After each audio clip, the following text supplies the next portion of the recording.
Evo, čestitamo, zaista divan hotel, otvoren je danas. Ono što mene zanima je spa centar, koliko on lekovit i koliko on zapravo ima termalnu vodu? Da, naš spa centar je sa lekovitom vodom, termalna voda je temperature 38 stepeni, bogata je kalcijumom, magnezijumom i svim ostalim lekovitim svojstvima. Znači, temperatura je konstantna i ne menja se i tokom cele godine je dostupan svim našim gostima.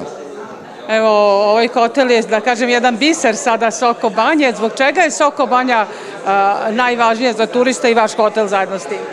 Pa Soko Banja je jako privlačna za turiste pre svega zbog čistog vazduha, prirode i svih okolnih izletišta koje posjeduje. Samim tim i mi smo kao destinacija od strane gostiju jako dobro prepoznati. Kažite nam nešto i o hotelu?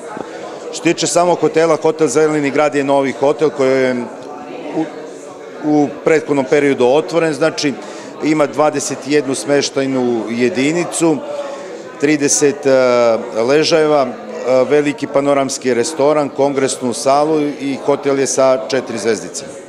Planira se proširenje kapaciteta u vrlo kratkom periodu, pošto imamo mogućnosti za dodavanjem još jednog objekta pored postojećeg objekta i tu će biti kapaciteti duplirani, tako da će biti duplo veći kapaciteta nego što su sada. Biće povećan i spa centar i bit će smeštenih jedinica, još kongresnih sala, tako da će sve biti podređeno gostima.